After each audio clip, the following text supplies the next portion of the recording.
Welcome everyone, Farmer Cop here. This is going to be my top 10 tips for beginners. All of this applies whether you're playing on PlayStation, Xbox, PC, Mac, whatever you're playing on, whatever platform you're playing Farming Simulator 25 on, or even whatever type of Farming Simulator game you're going to play. I would say most of these are going to apply to you.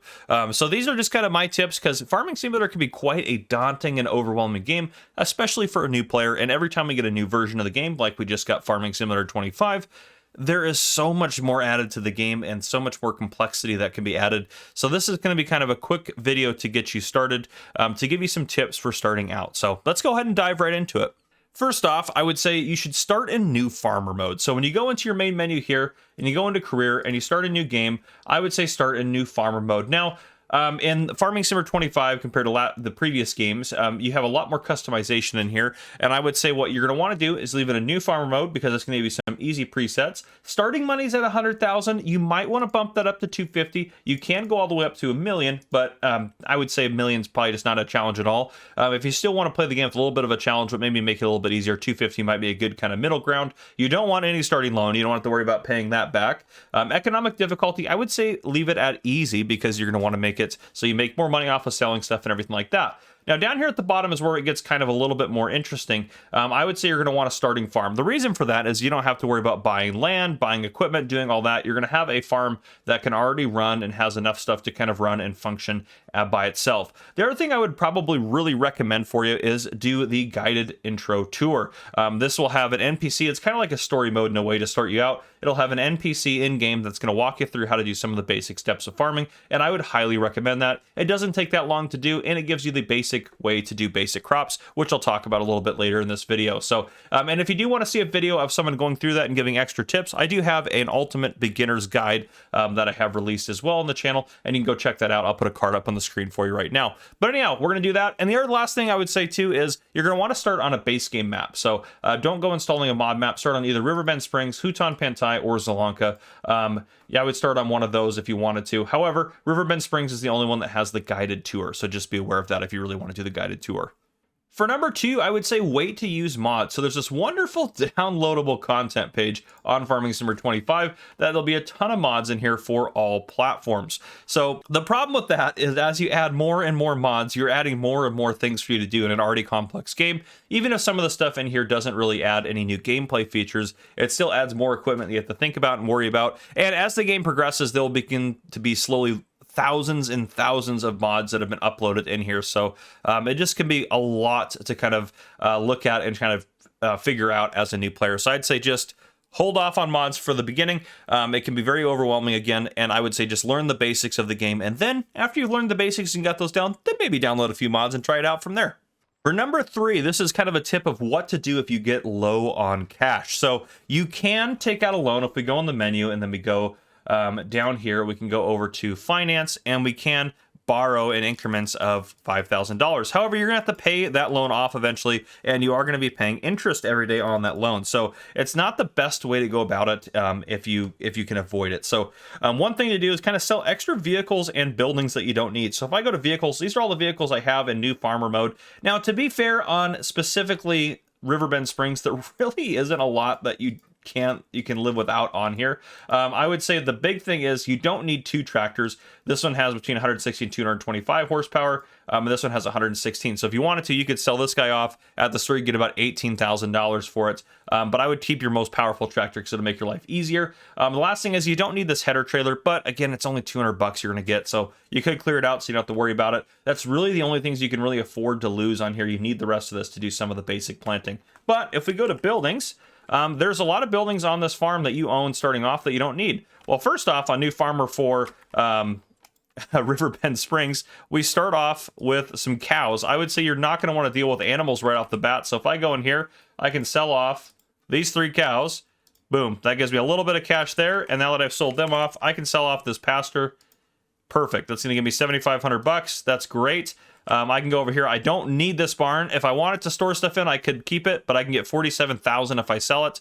If I sell this little shed over here, 14,000. If I sell this one, 5,000. If I sell my farmhouse, 67,000. Now you can't skip through the night that way, but you can always fast forward time. It goes up to 360 times. So maybe sell this last because it's really nice to be able to skip through the night that way. This little building project over here, you don't really need that. It's only $1,000 bucks, but you can get rid of it. Beehives, you don't really need those if you don't want to. I would leave them because you can make some money off the honey, but this decorative grain bin, we definitely don't need that. Let's sell that off. The silo, I would hold on to your silo as well. You can get 40 grand if you really need it, but I would say sell the other stuff off first, because it's always good to be able to store your crops until you get a better price if you want to. Then we have this guy back here. There's tons of decorative stuff on the farm that you can sell off. So if you're getting short on money, that's a really easy way to get some money. For number 4, I would say start with the basic crop types. The reason for this is you already have all the equipment on your starting farm to do all these crops, and you can make a decent amount of money working on them. So you can rotate through them for sure, and I would actually encourage you to change it up in terms of what basic crops you're doing, just to give you a little bit of variety and to keep you interested. But I would stick to, well, I have wheat here that I'm harvesting. In addition to wheat, I would say stick to barley, sorghum, soybeans, canola, and oats. Those are going to be your absolute best friends when starting out. So make sure you stick to those, because we don't have to worry about getting any new equipment. We have all the equipment on our starting farm to be able to harvest those, to be able to plant those. It's just a lot easier if you stick to the basic crops to start. So that would be tip number 4.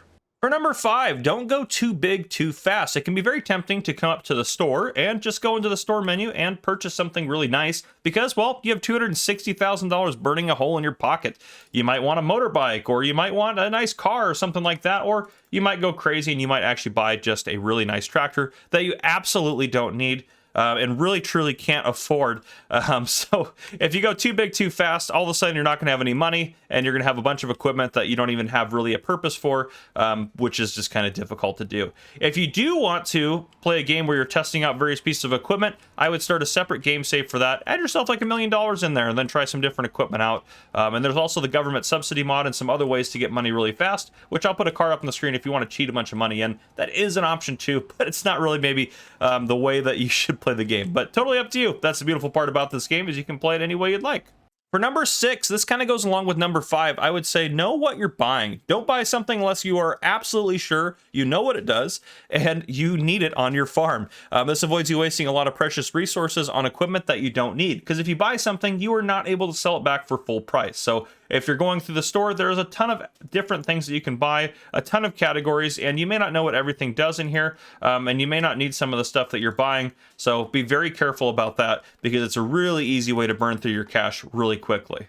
For number 7, do a lot of contract work. If you go into your menu and you go down here to the contracts page, you'll have a ton of contracts in here. And some of these you may not know exactly how to do, but that's one of the beautiful things about contract work, is there's several things you can do with them. Now, I do have a video that talks a little bit more in detail about how to do contracts, and I'll put a card up on the screen right now for you guys to be able to go check that out. But the benefit to contracts is you can click on them and you can get paid to do work for another farmer. And so this good thing about this is you get to test out different equipment. Just make sure you hit borrow items at the bottom. Now, beware you are reading what you're doing as well. You may not want to load wood onto this truck and transport it, but it might be pretty easy for you to go spray a farmer's field. So just be aware of what you're doing. What this does is it teaches you some of the different equipment, what it does, and it gives you good extra money to start out, especially as you're getting going in the game, and teaches you more about the game itself. So it's absolutely fantastic. You also can talk to Grandpa Walter, which if you're on Riverbend Springs, he's going to be just right over here for you, and he will give you some different contract work after you complete the beginning guide. So that's a great way to get some extra money and stuff like that. For number 8, avoid seasons to start. Seasonal growth will by default be on, and if you go into the menu and go down here, this is your seasonal growth calendar, your crop calendar. Now, as you can see, you can only plant at specific times and harvest at specific times, so there's a lot of time where you really are just kind of twiddling your thumbs trying to figure out what to do, and you may not be able to afford that in terms of your finances for your farm, and it just adds an extra bit of complexity for all the different crops and stuff like that. Even the basic crops that you're trying to do, you have to plant and harvest those at a very specific time. So it just adds a little extra complexity that you really don't need right off the bat. So if you go down to settings and you go to game settings, you can change seasonal growth to no. Now, don't put it to pause, because then nothing will grow. So just be aware of that. But I would say you should set this to no. That way, when you go up here, you can plant and harvest things at any time of year. So that way you don't have to worry about that. If the field's ready to be planted, just go for it. If the field's ready to harvest, just go for it. And also, if you have seasonal cycles turned off, you don't have to worry about your crops going bad and withering. So this makes it so even if you miss a day on harvest, you can still harvest them and everything like that. For number 9, I would say avoid animals to start. You already saw I sold off our cows here that you started off in new farmer mode, and I got rid of the animal pen for a little bit of extra money, which gives us a little bit of space here too, which is kind of nice. But animals are quite complex. Now, if you wanted to do a dog house, that's fine. You don't really have to care for the dog. It's just going to be there. And you already have some bees on your farm, to be fair, but you don't have to do anything additional to set those up. The ones you want to avoid are going to be chickens, sheep and goats, pigs, horses, and cows and water buffalo. The reason for that is they each need different requirements depending on what animals they are, and it can be a lot to try to get those crops and care for the different animals and make sure they have all the care they need. And it can be quite expensive to get into them, from building the pen and buying the animals and getting all the different equipment, because you need more equipment to be able to take care of your animals. So I would definitely hold off on that until later. And if you do want to start doing animals, I would watch a tutorial video first. I have some on my channel, and there's some on other channels that are really great. That's a great way to kind of see if it's something you actually want to do or get into in the game before you make that big investment on your game save. For number 10, adjust your settings. Farming Simulator offers a lot of different settings to adjust to make your life easier and harder. So if you go into the menu, go down here where we're at, go back into game settings. There's a ton of settings in here you can change. You can turn off autosave if you don't want the game to autosave.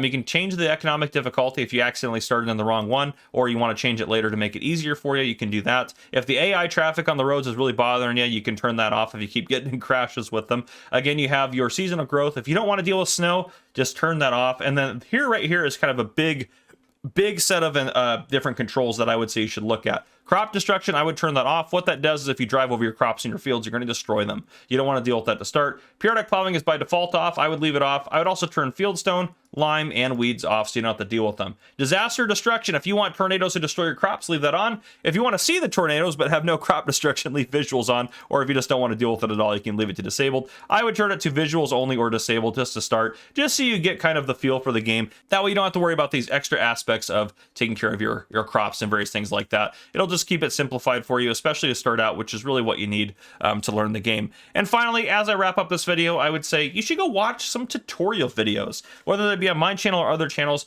People do a ton of tutorial videos about very specific topics. There is just a lot to this game, so you can make sure you check that out if you want to learn more. The other thing too that people forget about is if you go in here, you go into the help menu, they do have some basic tips in the game for you. There really aren't full-blown tutorials, and they really don't cover that much, and they don't have a lot of information, so there's not really a lot here for you, but they are available to you.